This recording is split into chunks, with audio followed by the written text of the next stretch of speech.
जिला एटा का रहने वाला हूँ। ये मेरा लड़का है, इसका नाम ऋषभ है। इसे एक ऐसी बीमारी बनी थी जिसमें इसको ब्लड बनना बंद हो गया, खून बनना बंद हो गया। तो इसके लिए मैंने अलीगंज, एटा, फरुखाबाद, आगरा, दिल्ली, कानपुर कई जगह दिखाया, कहीं पे कोई फ़ायदा नहीं हुआ। उसके बाद हम मैदानता हॉस्पिटल गए, जैसे दूसरे नाम से मिडी सिटी कहते हैं, ये गुड़गांव में है मैदानता हॉस्पिटल। तो वहाँ पे उसके टेस्ट वगैरह हुए, तो उन्होंने ये कहा कि से एक ऐसी बीमारी है जिसकी वजह से ब्लड नहीं मिल रहा है। तो मैंने डॉक्टरों से कहा इसके लिए क्या करना होगा, तो उन्होंने कहा इसका बोन मैरो ट्रांसप्लांट करना है। तो जैसे आंखें ट्रांसप्लांट होती हैं, किडनी, गुर्दा, इसी तरीके से बोन मैरो ट्रांसप्लांट होता है।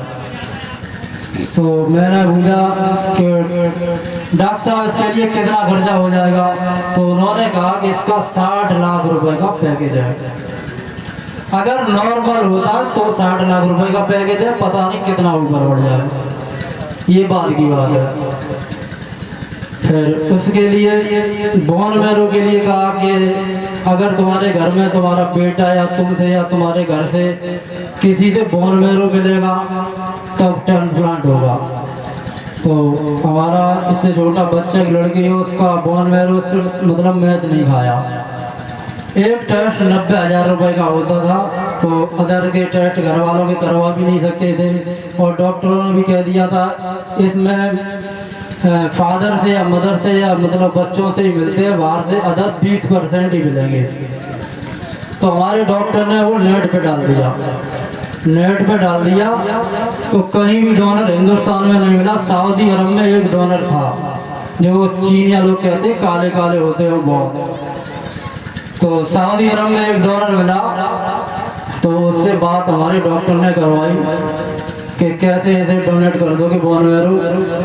तो जैसे मेरी भाषा तो उसके पास हिंदी में, वो उसकी भाषा में हो जाती थी, उसकी भाषा हमारे पास हिंदी में हो जाती थी। ये सिस्टम करके बात करवाई गई।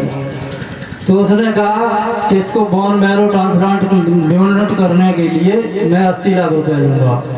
तो मैंने कहा मैं कोई उद्योगपति या टाटा बिरला तो हूँ नहीं, मैं किसान हूँ सर। मैं उसके सामने बहुत गिड़गिड़ाया, रोया, मतलब बहुत सी ऐसी बातें की। तो उसने ये कहा कि मैं 50 लाख रुपए से कम में नहीं आऊँगा, और आप और किसी को देख लो। तो 50 लाख रुपए में वो तय हुआ। फिर मेरे डॉक्टर ने कहा कि तुम इतना करवा सकते हो। तो मैं डॉक्टर साहब वो तो बाद की बात है, पहले हम और हमारे घर से रह गए, इनके भी टेस्ट डलवा लो। तो मेरे भी टेस्ट पड़ गए। तो वो बोन मैरो मुझसे मैच खा गया, 90% मिला था, फिर हमसे मतलब मैच खा गया। तो मैंने ही बोन मैरो ट्रांसप्लांट अपने शरीर से करवाया, जिसमें 50 लाख रुपए मांगे थे। उसके बाद में बोन मैरो ट्रांसप्लांट हो गया, और 26वें दिन में वो फेल हो गया। फेल होने के बाद इसका डॉक्टरों से पूछा कि क्या करना, तो डॉक्टर ने कहा फिर से करो। तो हमने कितना मतलब पैसा खर्च हो जाएगा, फिर उन्होंने 80 लाख रुपए बताया कि 80 लाख रुपए दोबारा से होगा। फिर उसका कोई, पहले तो उन्होंने 99% गारंटी की थी, और फिर ये कहा कि मैं 40% भी गारंटी नहीं लूँगा। तो हमें डॉक्टर साहब जब 90 पर वो 99% में हमें फ़ायदा नहीं मिला, तो 40% में हमें कैसे मिल जाएगा। तो फिर मैंने उसमें मैदानता हॉस्पिटल में 55 लाख रुपया से कैश जमा की करके इसका इलाज कराया। वो बोन मैरो ट्रांसप्लांट फेल हो गया। फिर उस हॉस्पिटल को छोड़कर मैं एम्स आ गया, जिसे ऑल इंडिया हॉस्पिटल कहते हैं। तो वहाँ पे किसी डॉक्टर ने इसे लिया ही नहीं। काफ़ी सोर्स लगाए, एमपीओ के पास गया, उस एम्स जिस हाल में पढ़ रहा था, सुलेखा नाम से एमपी थी, वो लेडीज थी, उनके पास में गया। इसे मतलब एडमिट नहीं करवा पाया, एमपीओ ने भी नहीं करवाया। अपने ये धर्मेंद्र जी का भी पेट गया था, इनके पीए से बात हुआ था, मगर नहीं एडमिट। फिर हम होम मिनिस्टर जी के पास पहुँचे, जो राजनाथ जी। उनके जब पीए से बात हुआ तब इसका मैंने एडमिशन करवा पाया।